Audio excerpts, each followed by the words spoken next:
Becoming a physical therapist requires a lot of reading. Text after text about orthopedics, neurology, and the musculoskeletal system, to eventually graduate school, pass your boards, and then actually help people. Early in my career, it was very easy to only consume information about running and sports-related injuries. Over the last few years, I've made a conscious effort to be consuming information outside of these two topics. And today, I'm going to share with you the 5 books I think all healthcare providers should read to help in their professional and personal life. Our first book is Deep Work by Cal Newport. Newport defines deep work as professional activities performed in a state of distraction-free concentration that pushes the cognitive capabilities to the limit. And the idea of deep work is in contrast to the world of sports medicine. Working in a sports medicine clinic is normally very chaotic. Whether you work in a private clinic or for a team, there is a lot of communication, there is a need to be on call 24/7, and the idea that everything is urgent all the time. Personally, this helped build the habit that I needed to be on the go at all times. And while that pace and motivation can be helpful when starting out, I think it's harmful in the long run. Deep work talks about how you need to be spending effort and time on important tasks that will set you apart in your career. For me, that's been reading research, writing blogs, working on videos, developing courses and products, all things that require a lot of focused attention, which has forced me to alter my schedule to make sure that I'm not on call all the time. The most beneficial professional opportunities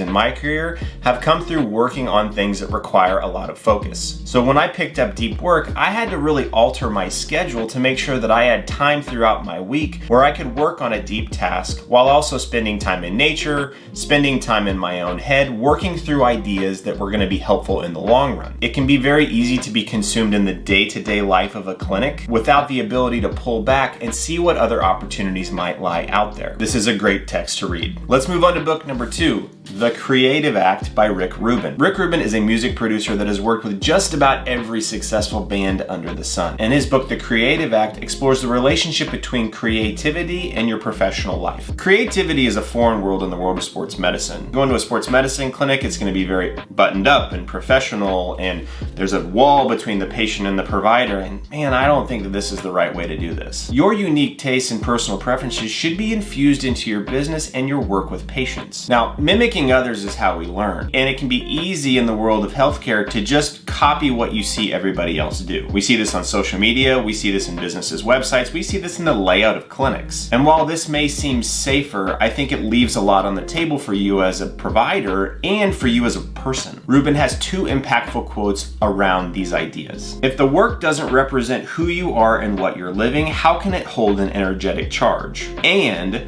the purpose of the work is to awaken something in you first, then allow something to be awakened in others. Now, I read this book around the same time I was redoing my website through my designer, Nora. You can find her contact info below. And working with a designer was a new thing for me. It required me to take a hard look at what I liked, what I didn't like, what I wanted to be saying with my website and my content, things I never considered. Together, Nora and I figured out what colors I liked and what fonts represented me and how I wanted the general theme of the website and everything else to go as I presented that to my community and to the world. And I think you should be taking the same approach to how you work with patients. Because if the clinical interaction puts the clinician in the best place to provide good care, everybody gets better. So as a provider, you should be asking yourself, how do you want the patient interaction to go? What do you want the environment to look like? How do you want follow-up communication to go? And how can you infuse your unique personality and taste into all of that? I think if you infuse yourself into your clinical interaction, your outcomes and your satisfaction with your job will be better. 2 books down, now we're on to number 3, and this one is a heavy lift. Good Morning Monster by psychologist Catherine Gildner shares 5 of her patients' stories of emotional recovery. Overall, this book was a helpful reminder of how little I actually know about the people I work with. Gildner states at the start of the book, "The day I opened my private practice as a psychologist, I sat smugly in my office, fortified with the knowledge I'd acquired, taking comfort in the rules I'd learned. I looked forward to having patients I could cure. I was deluded." Gildner goes on to describe her work with 5 different patients that are going through different traumatic experiences. That original quote is very similar to how I felt when I started my career. I was going to be able to get 100% of my patients better. And as you work in clinical practice, you learn that that is absolutely not true. And this book was a helpful reminder of that, and the idea that a patient's story is going to unfold throughout their plan of care, and you're never going to really know exactly what they're going through. And one more quote before we move on to to the next book that I think everybody should remember. If you point out a truth to a patient before they can hear or admit it, they lose trust in the therapist. Their defenses take over and they improve only superficially. Over-interpreting to the client is a sign of an insecure therapist. Heavy read, very good if you work with people. All right, let's move on to our next book. Maybe You Should Talk to Someone by Lori Gottlieb.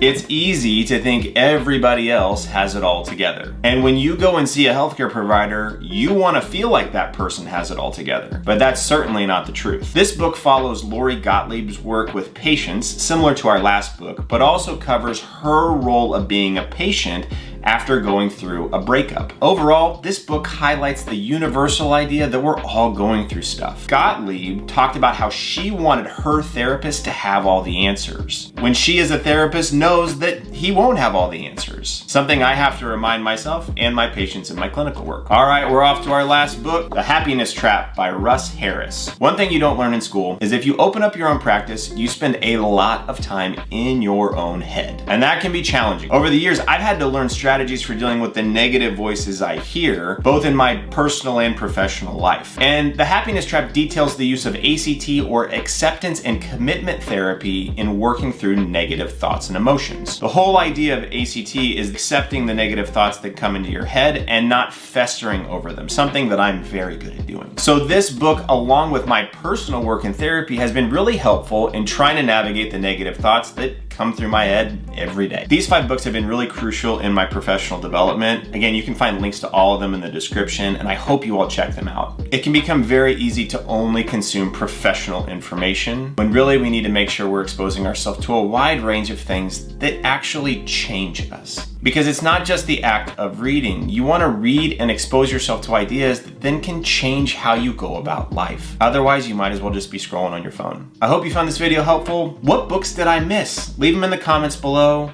and thanks again for watching.